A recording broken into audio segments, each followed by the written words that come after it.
Meritocratic competition doesn't end with school.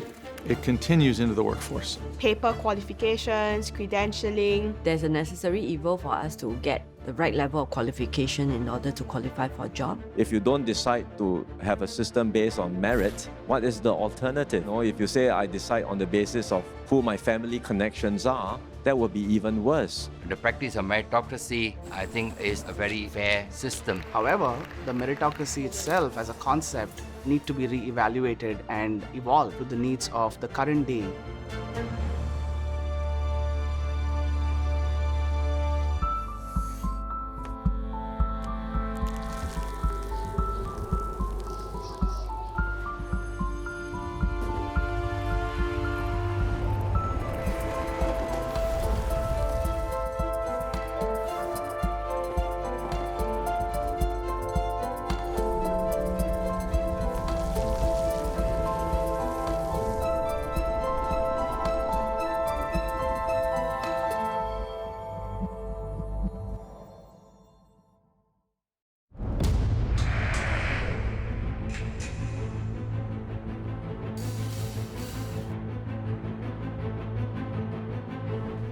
Measuring Meritocracy, take 1.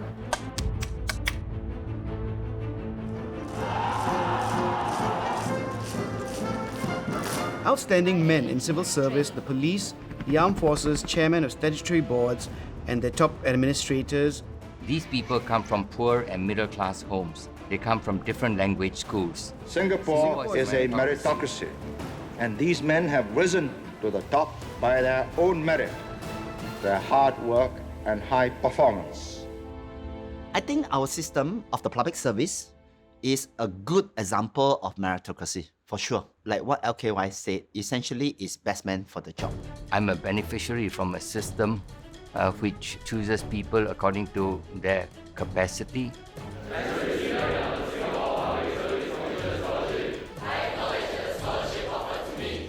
The Singapore Public Service, being the largest employer in Singapore, has tremendous influence and role in setting of norms. And over the years, it has been indeed a pillar of meritocracy. So I think that the public service must make sure that these fair and equitable opportunities still exist.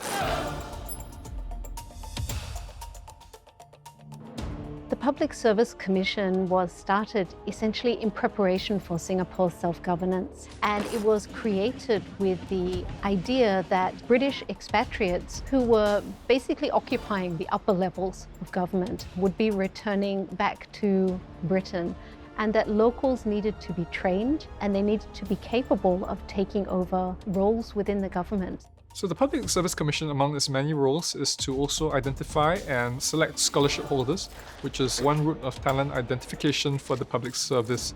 The emphasis on students studying overseas and returning, serving out bonds within the government service is a step in a way towards a sense of meritocracy, because really looking at students that are selected on a competitive basis.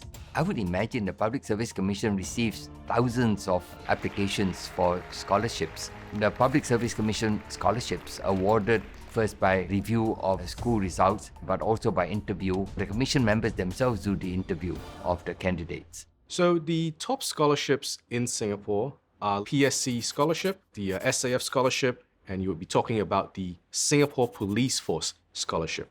So these are administered by the PSC and are considered a national level talent pool. So the scholarship has always been a route by which potential public sector leaders are identified, but it's important that this is not the only route, and it's important to ensure that the so-called farmers, or those who don't come through the scholarship route, would also have sufficient opportunity to learn, grow on the job, demonstrate their potential, and eventually also rise to the top. Well, I came across the term farmers and scholars when I was in national service. It is used to delineate a perceived bifurcation of the officer corps into scholars, namely those who received top university scholarships overseas, and also the farmers, who are either those who do not have a university degree or those who studied locally. So scholars versus farmers, those are, well, shall we say, Chinese imperial cultural references. Because the magistrates are the scholars and they rule over the farmers. I suppose the implication also that farmers are people who have to work very hard. Scholars somehow, is on some kind of through train. It is good to look at meritocracy in the military because, if you like, the military is perhaps a microcosm of wider society in terms of the practice of meritocracy. I think in defense, where I come from, I think meritocracy was exemplar. I think it's amazing. Of course, the SAF collar are the creme de la creme. The military elite in Singapore, I consider them to be those 1-star and above appointments, namely Brigadier General and above, Rear Admiral. So I would say that they are set apart from the rest of the officer corps.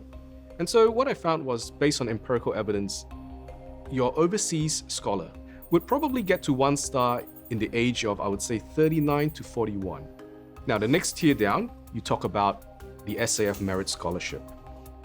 They usually get to 1-star a year or two later. So we're talking about 41 up to the ages of 42, 43.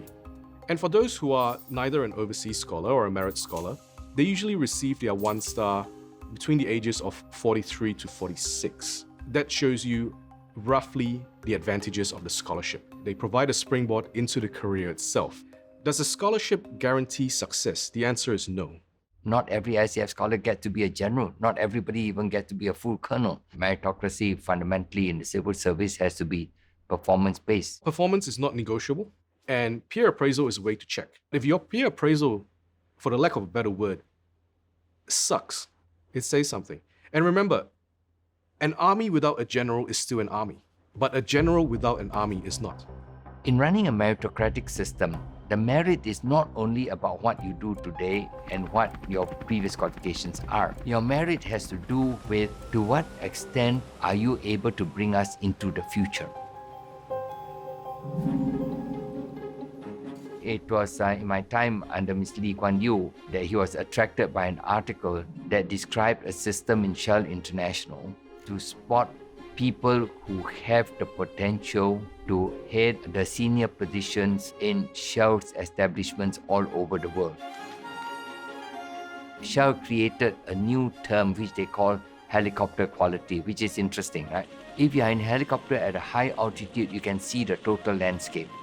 On the other hand, the point about helicopter is you can bring it down to a low level so that you can see the individual detail.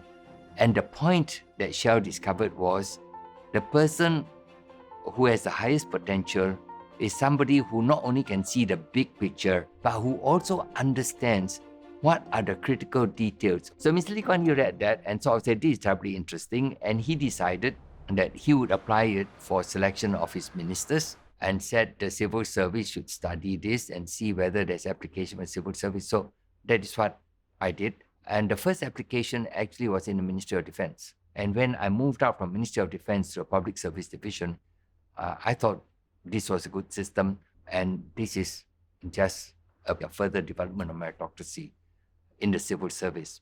So the current estimated potential has been used for many years in the Singapore Public Service as a systematic way of identifying public officers for further progression. So the current estimated potential is about the highest position that an officer is able to hold comfortably and handle competently before retirement. Sometimes in local parlance, they joke that CEP also stands for career ending point. The title itself, Currently Estimated Potential, is an acknowledgement that it is only currently estimated, and it is a process you keep repeating again and again. Every now and then you make a mistake, you correct it. It doesn't mean you throw the whole system out. We will revamp the Currently Estimated Potential or CEP system. It cannot be, as some of you jokingly called it, the career ending point system, as if your fate is predetermined and unchanging. Instead, we must have a system of continuous meritocracy. At every step of our career, potential must be demonstrated and realized to chart the next step. Over the years, it has changed, it has morphed. Obviously, the government has looked at best practices, how to streamline, how to communicate to officers. Meritocracy as an idea, in a way, works best in a closed system where there are extremely clearly defined goals, they are objectively assessed. An army in wartime has to be meritocratic if it's going to survive the war, right? And the ones who are going to get promoted are the ones who are actually going to get results. But in an open system where the tests are more uncertain, where the questions are more open-ended, where it's no longer a straightforward matter of surviving the war, winning a war, but rather, for instance, helping Singapore upgrade itself, governing Singapore, these are much more open-ended outcomes, open-ended measurements, and it's no longer so clear-cut that there is a straightforward metric that we can select for. In Singapore, we have young generals. In fact, by 50, it's pretty much mandatory, you're out. And so it is in Singapore's interest to be able to use their talents and deploy them somewhere else where they can help society. I think it's fair for Singaporeans to question, why military generals or former military generals get posted various positions in the government sector or the private sector. Because what is the similarity between the armed forces and a real corporate work environment? Decades of being in the same organization will naturally make you feel and think in a certain way. When you come out, people will kind of find your weakness. And that's unfortunate. Before we question, we need to clear our mind a little bit to be open to have people of different skill sets handling different things. We need to understand the big scheme of things. It's not simply, you get a cushy job because you served in the military. As a general, you have lots of responsibility. You are overseeing hundreds of millions of dollars in budgets. And so you have proven leadership ability and also responsibility. If they were appointed over someone else more qualified, we have a problem. But the thing is, we don't know that. We don't know who else applied for the job, and we also don't know the criteria that they were selected. I'd like to believe that every time we appoint anybody to any appointment, whether civilian or military, you're just trying to get the best candidate that you can, whom you are aware of. You hope most times you do a good job of it and you make good decisions. Sometimes the decisions could be better. After 50 years, the system is full of these SAF generals. The system is full of these scholars. How dare you go and tell them that you are parachuting generals into jobs that they cannot hack? Our system is already good. Let's make it better. So you need to reset.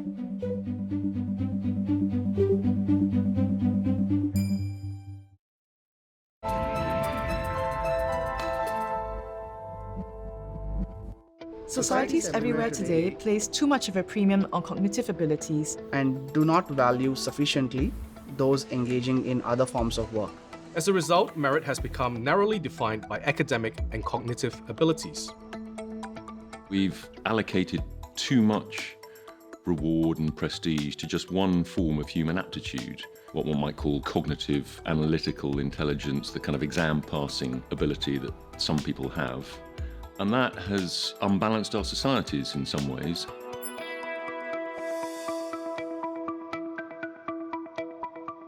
I think many Singaporeans, rightly or wrongly, they see that a university degree as being the ticket, if you like, to more opportunities for jobs and career advancement. It seems like everyone wants to do a degree. We have seen this across Asia, where we know that Asian parents like and prefer their kids to have a degree at least. When I saw my daughter, she qualified for a degree course, and I said, you need this. And then it dawned upon me, wait a minute, I didn't have that. So I told her, let's make a deal.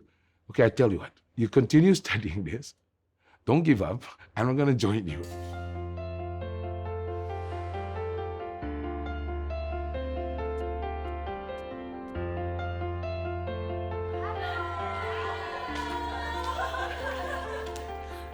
HP approached me, do you want to join HP? So I was delighted and I wanted to apply for the role. However, midway through the conversation, they were like, oh, you mean you don't have a degree? I said, yeah, I only had a diploma. And it's like, oh, I'm sorry, but HP, we have to have a degree before you can join. Credentialism is when we just get fixated on acquiring that credentials or that paper. You can imagine for me as a hiring manager, I'm not going to go through 200 full resumes. I will do a filtering exercise based on the shortlisting.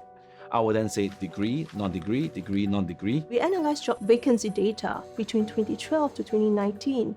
What we actually saw was you actually need to have the degree to qualify for a broader proportion of jobs. It is a phenomenon that has been observed in many advanced economies. I think about 40% of all jobs in the British economy are now graduate only. I think this is completely the wrong direction. We have overshot in the production of academic skills, and we've undervalued many of the functions that are absolutely vital for a good society. When 10 or 15% of school leavers went to college, and most people didn't, nobody kind of felt resentful about it. You just went about your normal life, you went to work in an office or a factory, and life went on.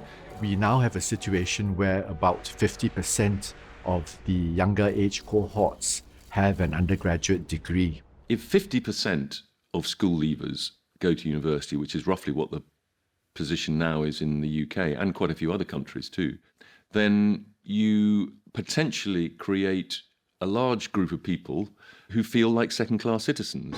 And there's a dark psychology of that kind of disadvantage when people are not just harmed but morally insulted and exposed. That leads to forms of resentment, it leads to populism. Because the top end of the labor market has been saturated in that sense with degree holders, the credentials and its value will no longer confer that degree of labor market success that it did in previous generations. We have exhausted that model of social mobility. You're creating two groups of resentful and alienated people, both the people that don't go to university at all, and then those that do go and are not getting elite professional jobs as they had hoped.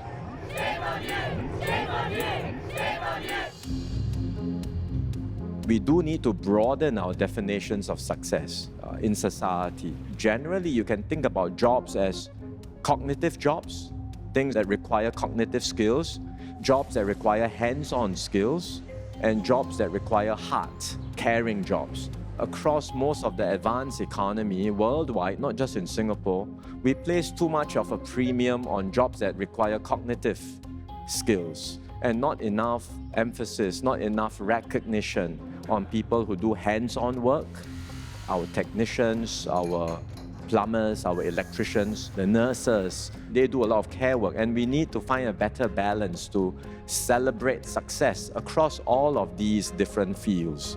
I was really pleased to read Deputy Prime Minister Lawrence Wong talking about shifting status and reward from head to hand and heart. And it's particularly significant that it's taking place in Singapore, which has a reasonable claim to be the world's most successful meritocracy. All rich countries have a serious problem with recruiting people into care jobs, in health systems, in elder care systems. Good afternoon, Mr. Malik. I'm APN Pili here. Come to see you this afternoon. How are you? Very good. Quite a number of my classmates, when I joined nursing, they came to nursing because they have no choice. They were only able to go into nursing course. But many found the passions once they are in nursing. They find the meaning and job satisfaction, making lives better for patients in their times of need. Despite our best efforts, nursing is still not regarded as an elite profession compared to the doctors. What do we want? When do we want it? The hand and heart workers, they feel their contribution is valued less than the people that have gone to university. And so it creates a sort of political problem, it creates a resentment. They're undervalued by the society, and that has been one of the drivers of populist politics. Meritocracy produces a dark politics in which purportedly justified disadvantage produces uprisings against the elite order. And that's happened all around the world. One prominent example is Brexit.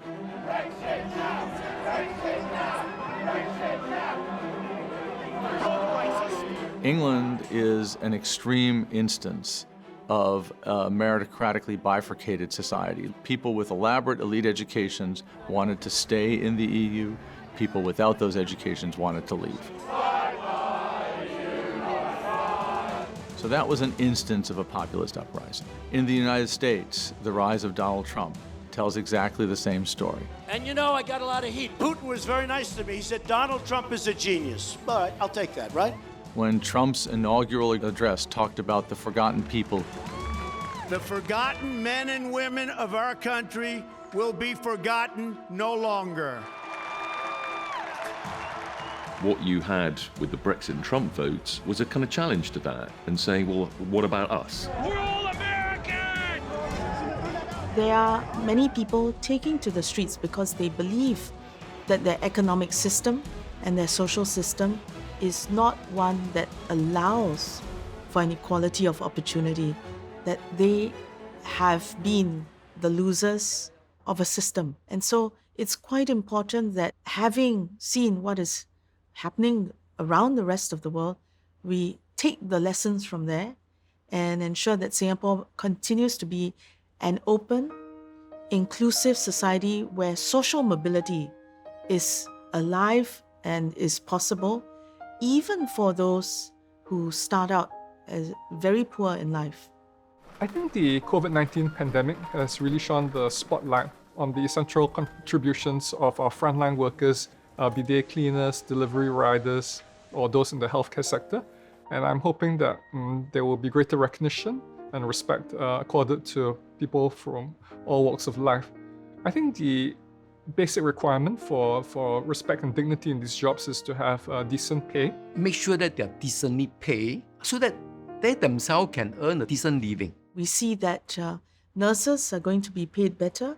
We see their value in helping us ride through the pandemic, and arguably their contribution is just as important as those who manage funds on Shenton Way. It would be good to have a good salary to reflect the hard work, the sacrifice nurses make. We went through long, difficult training to become a nurse. If the pay and salary does reflect that, it will be good to encourage more young people into nursing. In the past decades, the government and as well as our administrators have recognized the contribution from nursing and the value in nursing. So there are more scholarships available. Like myself, I was given opportunities to pursue a tertiary education. Many of us have actually got a bachelor now, and some has pursued masters and PhDs or doctorate. Besides the education, caring and doing it good comes with experience as well. Nurses without a degree can still do their job well. The world of work is changing. People who are in high-touch industries, as much as people in high-tech industries, will be highly sought after. In an age where we talk about the Industrial Revolution 4.0, machines can do routine work.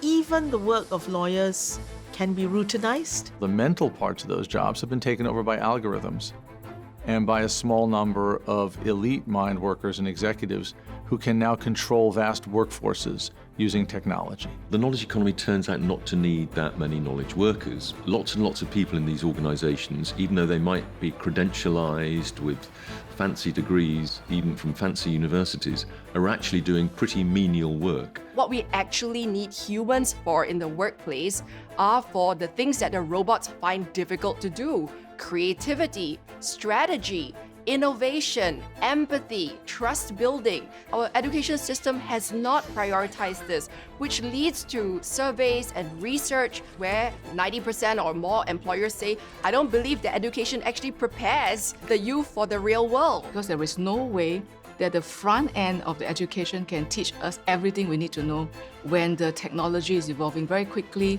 when companies' need is changing so rapidly. We've got to the maximum point of people being funneled through the cognitive path into higher education and so on. I think we are going to see a rebalancing between head, hand and heart.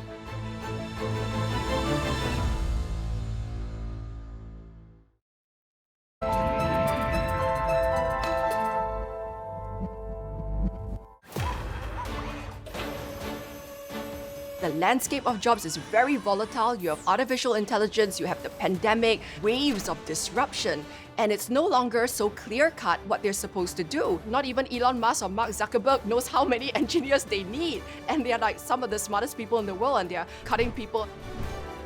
Jobs are being redesigned by enterprises to tap on professionals in cheaper locations. The jobs that will pay good wages for people without elaborate educations are disappearing. They've been replaced by robots and algorithms. In order for us to thrive in an environment as volatile as it is, we need to start rethinking the kind of people we bring on the team so that we can compete.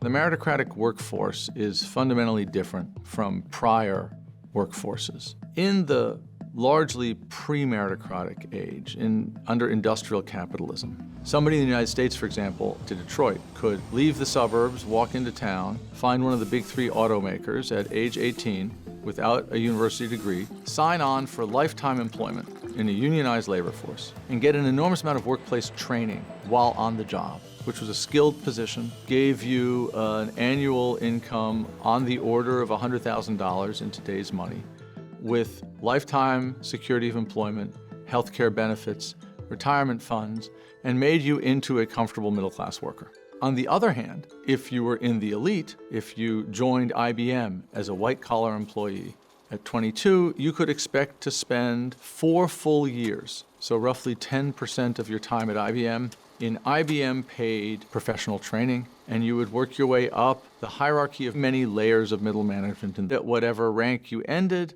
again with a largely comfortable, now upper middle class life. Today, both of those career paths no longer exist. The Amazon warehouse worker is strapped to equipment that measures their movements within a half a meter and instructs them which bin to load, when, and how, and does not have lifetime security of tenure, is not trained in the workplace, has no meaningful prospects of advancement, and is part of the precariat. On the other hand, in the white-collar workforce, the middle management layers of large firms have all been stripped away. And so there are super elite executives, and these are people who went to the fanciest business schools, and everybody else is gone. And so inside the white-collar workforce, the rat race never ends. I coach a lot of very successful CEOs, high flyers, traditionally regarded as successful people, and they come to me and not a single one of them doesn't have serious issues with anxiety, depression, insecurity. Having worked with youth or young working professionals who are struggling with mental health conditions, a lot of them have feedback to me that it has become increasingly competitive, exacerbated by social media, also seeing their friends doing well in school, graduating and holding good job in the Big Four. So I think the challenge is not about just asking individual to move up in terms of wages and move up in terms of career pathway. It's more about how do we redefine success and not have a deterministic, this is the only way of success, you must get a degree, otherwise it's not successful. So I think that we need to broaden the understanding and the acceptance of multiple pathways to success. Allow people to be able to move laterally, diagonally, vertically in the way that fit their individual career aspirations. Our belief is that if we give someone who does not have the credentials and opportunity just to be in that interview process, they will have the ability to shine. You can be smart, but if you have no appreciation for the human connection, you have no appreciation for how society works, that sets, I think, you apart from another talent. What often makes people more successful in the workplace is having those soft social, emotional intelligence, deep human skills. In Singapore, we have identified 16 critical core skills for the future economy. And they are actually social-emotional skills, digital skills, and cognitive skills. I think critical core skill as a soft skills will complement the technical skills domain that we need to be successful in the future economy. Because when companies transform, they have to bring along their incumbent employees to go along.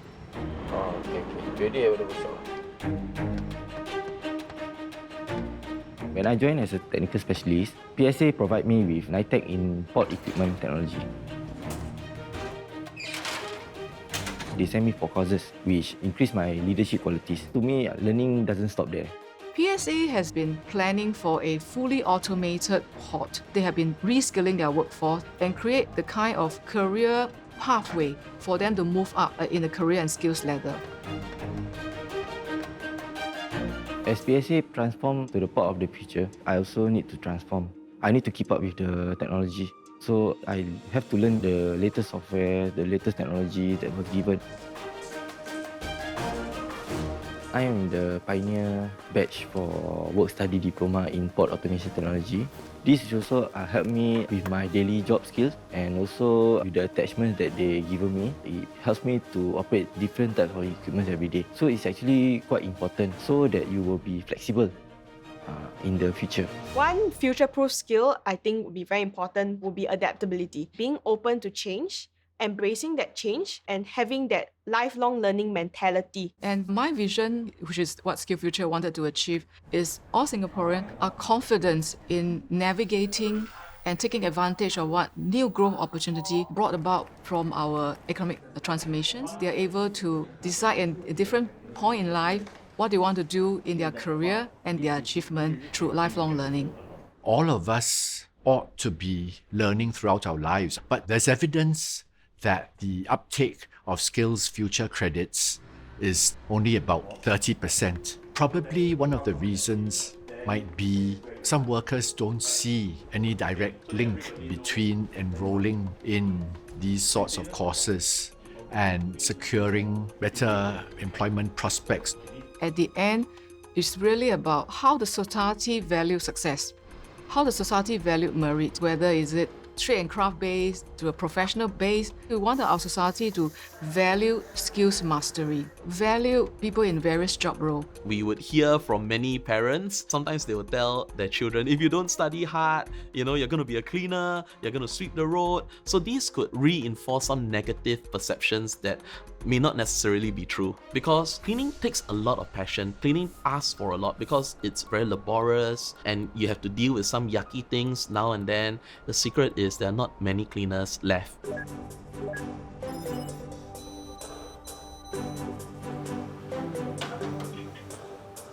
So what's going on? The robot was unable to move. Have you checked everything that we told you to do so?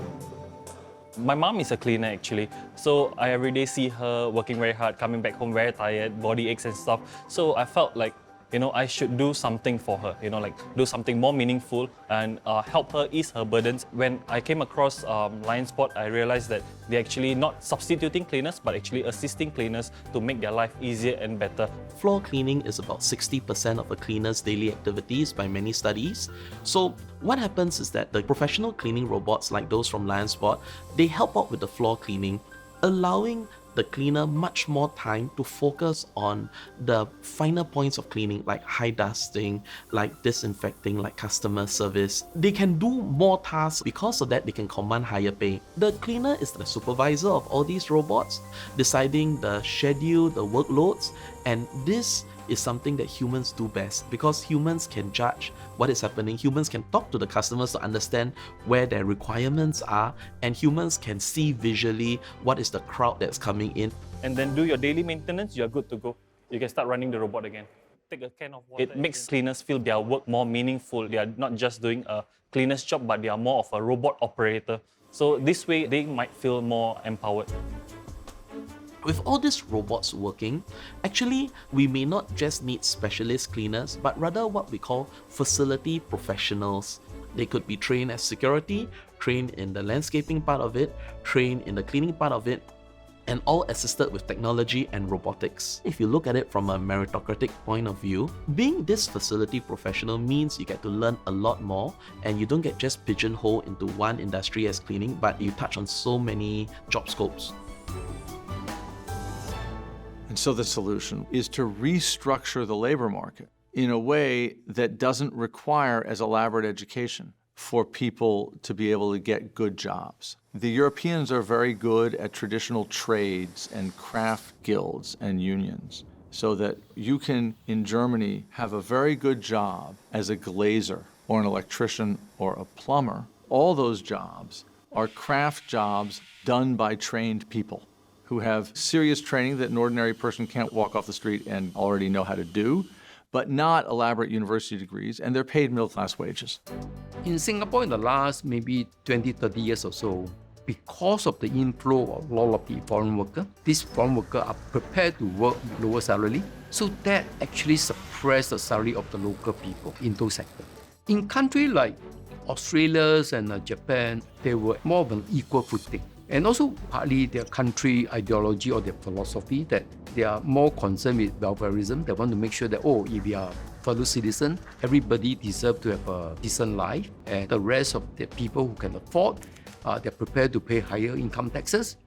So that's why they do that. Actually a more egalitarian practice. I do hope to see that there's more of this in Singapore. We need to honor everyone whose job role is contributing to the society and to the economy.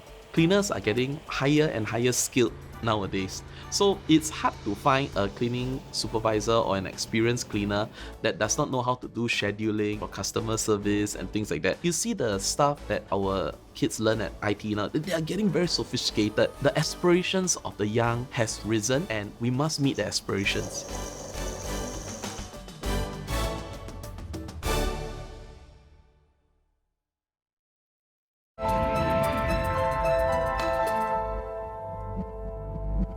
Even those who seem to win in a meritocracy don't really win. Even the elite is in a kind of gilded cage in which it's wealthy but not well. They're not necessarily fulfilled people. So I don't think that meritocracy is necessarily the ultimate goal of a society. Even if we believe in meritocracy, you want other principles to balance it. You know, we also believe in democracy, we also believe in social justice. Whatever your background or your cleverness or your skills, and you deserve a chance in life and you deserve the opportunity to thrive. Compassionate meritocracy is where we recognize that not everybody is at the same level when the starter's gun goes off. There is a definition of what merit is, but there's help, there's support, as long as you have the goal and the dream. The system, civil society, and the broader community is there to help you fulfill your potential and to achieve your dreams.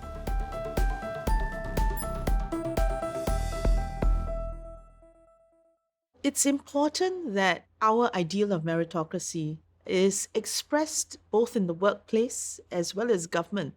First, in the workplace, if you talk about the private sector, they have autonomy, far more liberty to recruit as they wish. In the private sector, the boss calls the shot. So if the boss wants to hire the friend's son, the boss can. Merit is very much dependent on what each sector values.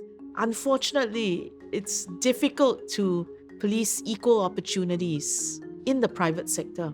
But many developed economies, and certainly in Singapore now, there are rules that ensure people are not discriminated against in terms of recruitment and career progression. Here, we call them fair employment practices. After consulting the tripartite partners, we will enshrine the TAFEP guidelines in law. This will give them more teeth and also expand the range of actions we can take. Fair employment practices legislation is going to be an important piece in making meritocracy real in Singapore. There will be stronger legislation against discriminatory practices on the basis of age, gender, race, and so on.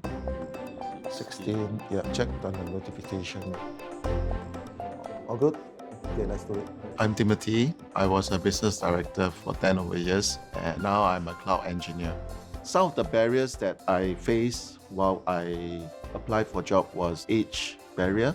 Some employers might think that candidates of certain age group might not be able to perform the task to their expectation and do the job well. We did a global research called Meeting the Mid-Career Moment in 2021, where we surveyed and interviewed a lot of hiring managers and supervisors across companies about the age factor in the hiring. It was interesting to note that overwhelming majority of the hiring managers expressed that they perceived the younger candidates to be a better fit for a particular role compared to the mature candidates. However, when we asked them about on-the-job performance, they all agreed that the mature workers were performing on par with the younger workers. Research has shown that people become unconscious of their biases. We have a lot of mothers who are returning to workforce. They go into interviewing for jobs. The chances are that they will still be treated at an entry level or maybe one level above that. When you are in the company, right, sometimes you are worried about moving to the next role. Your career aspiration is kind of hand in hand with your family life. When your kids are younger, you can't do a traveling job. When your kids are older, you could do a traveling job and a regional job. Congrats to all of you for completing the Women in Leadership Lab program. I think when you did the action learning project, balancing that with like family, because it was extra, was a stretch for everyone. But I think it's lots of good sharing because we're all in the same boat and we all experience the same things. So I think there's strong support. Especially when We introduced the Women in Leadership Lab program to encourage women leaders to take a broader view of what a management job could be like. And that opens up opportunity for women talent, right, to interact with various leaders, to get exposure to different skill sets that potentially they want to hone in, and then eventually open up more job opportunities for them. If I were a company that wanted to progress, am I better served by having people all in the same mold, or will the diversity serve me better? As a person with disability, I think there's a constant need to prove that I'm actually equal to other of my peers, to my colleagues. I used to work as a chef almost 7 years prior to my condition, before I became a wheelchair user. And after my condition, if I really wanted to go back into the kitchen, it was menial work and the pay was really, really low, but it wasn't what I was used to doing. Full participation of persons with disabilities, or PWDs, is a matter close to my heart. The employment rate of PWDs are not only substantially lower than their typical peers, they face a limited range of work options. Underemployment continues to be an issue for those who are cognitively able on the spectrum.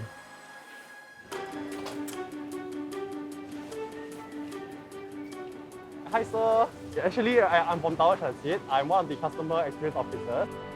Currently, I'm working as a customer experience inclusivity officer with Tower Transit Singapore. So a little bit of my job scope, I was meant to, within the company, internally improve the inclusivity level of like our bus captains and our trainers, bring about more disability awareness at the same time, get them to have more empathy and to be more caring towards their passengers. I think right now there's already many programs where the government is very supportive of inclusive hiring. When I first joined Tower Transit, a job coach was supporting me. So there are funds and grants out there that are helping towards this. But for companies, it's really having a more open mind to give opportunities to people with disabilities. Give them an opportunity to at least try or to show what they can bring to the table.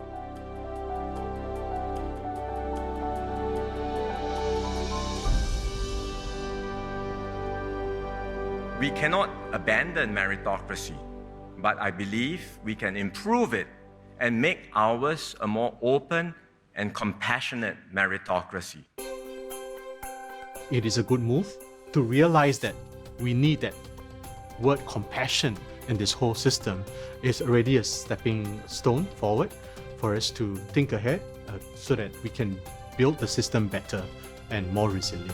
We cannot just look at meritocracy based on entirely it's me against you. We can play a role in helping to make those struggles less intense or less challenging for others. Singaporeans are expecting their government leaders to do the head work, but they also expect them to have hearts.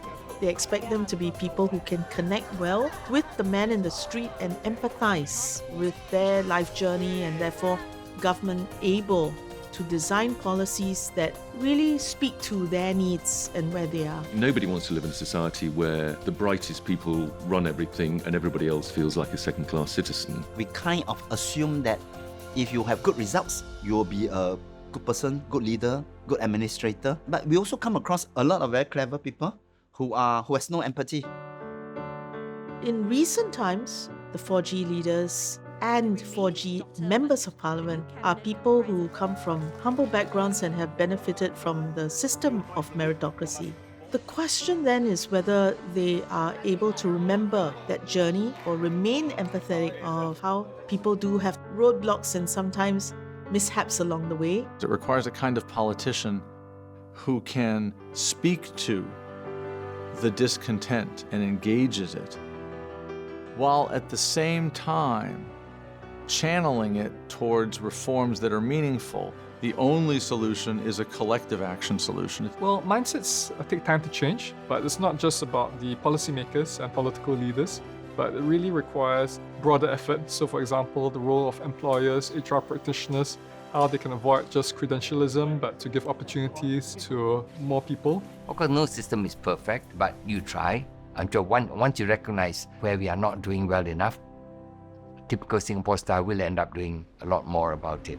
I think every single country is struggling with the concept of meritocracy, and particularly in a pandemic and with a global recession impending, the gap between the haves and the have-nots is just going to get bigger and bigger. It is probably the most critical issue of our age. We all need to learn from each other. Singapore is a kind of model meritocracy in many ways. We should watch you and how you handle this shift. You've often come up with a solution. You're also quite a small place, and you may well be ahead of us, as it were, of coming out of the pure meritocracy into a more balanced meritocracy in the future.